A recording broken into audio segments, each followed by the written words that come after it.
vegetarian cooking from an American kitchen. The recipe that I'm going to show today is a chickpea curry. Plastic plastic bags. What you do is you can buy them in smaller packages and soak them in water overnight, and you have to cook them a little bit longer time than other lentils. Either in the on the stove. If you cook, of course it takes a little longer, but if you use the microwave or even the pressure cooker, it's just wonderful for this type of legumes. Also, you can use the canned chickpeas too. They are pretty good. They are actually taste just wonderful. So if you are pressed for time and want to use the canned peas, that's just great too. And the recipe that I'm doing today is chickpeas curry with ginger and garlic sauce. The recipe is in my book on page 126. The ingredients are, I'm going to read them. The main ingredients are 1 tablespoon vegetable oil, 2 onions peeled and chopped, 1 to 2 green chilies to taste, 2 cloves of garlic peeled and chopped, 1 inch fresh ginger peeled and chopped, 2 ripe tomatoes peeled and chopped, or 1 cup canned tomato puree.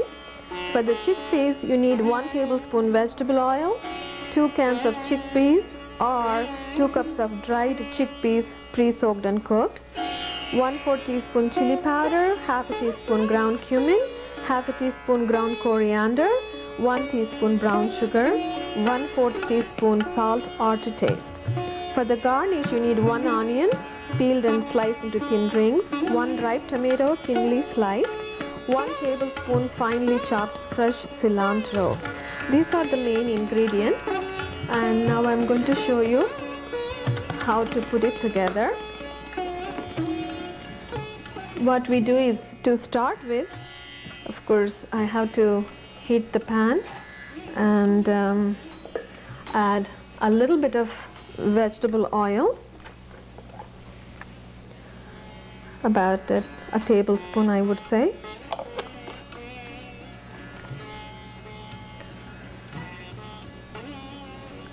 And while the oil is getting heated, I want to show you how I'm going to cut the chili peppers. These are hot peppers. If you don't like them, instead of using 2, you can even use just about half to 1. And what I'm doing is I'm adding the onions. I think the oil has to heat just a little bit more. And in the meantime, garlic, I'm just cutting it into small pieces. This is ginger. Ginger has a unique taste of its own, and all you do is peel the skin and then chop it.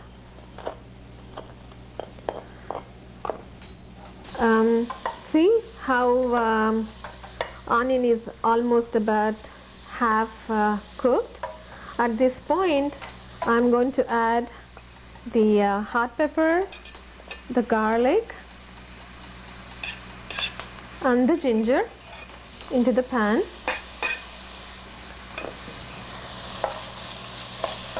And let it cook for a couple of more minutes. This is done in like 2 steps actually.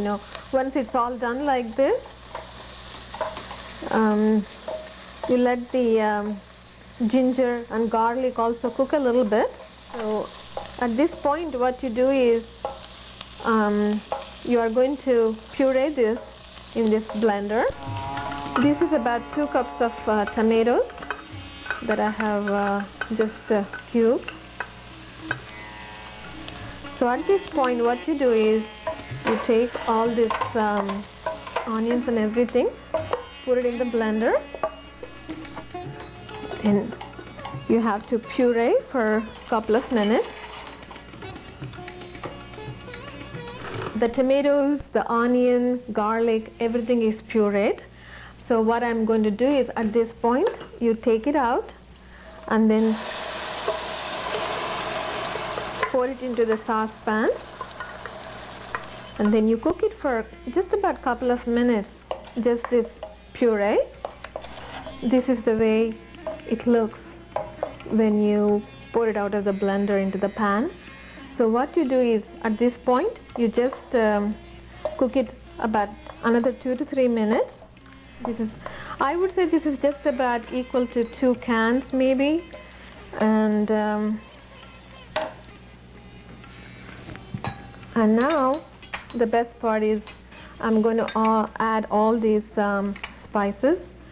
Oh, one other thing I remembered to tell you, whenever you are going to soak the legumes or any kind of lentils, when it is being cooked, you should never add salt. That prevents the further cooking and you will never make it tender.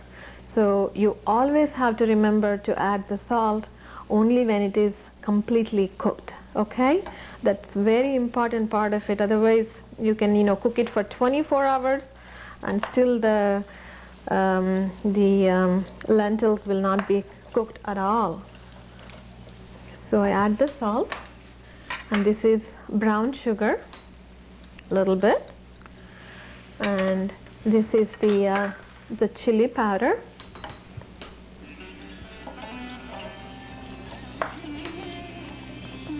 And of course, you can use as much chili powder as you want to. If you like it very bland, you don't have to add anything at all. But if you like it spicier, you can add more green chilies in the very beginning, and add more chili powder at the end of the cooking too, to make it more spicier. This is ground cumin, and this is ground coriander too. So at this point, what I'm going to do is cover the lid and let it simmer just for about 3 to 4 minutes, and then we'll be right back and I'll show you how I am going to serve it with the bread. Now the curry is simmering. All the spices and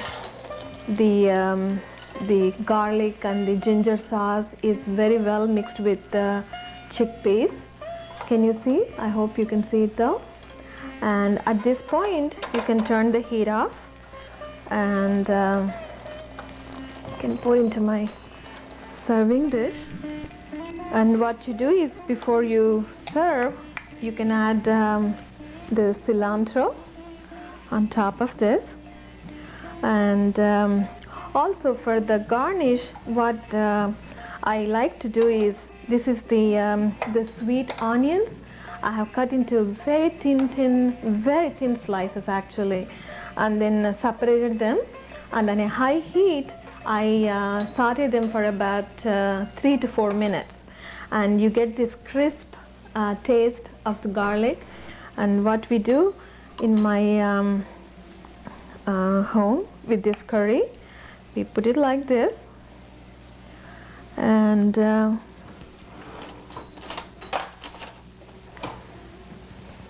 add few of these onions on the top like this,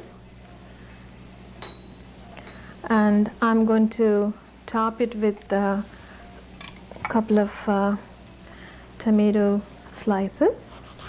And this is how basically the curry looks, and this is how the finished one.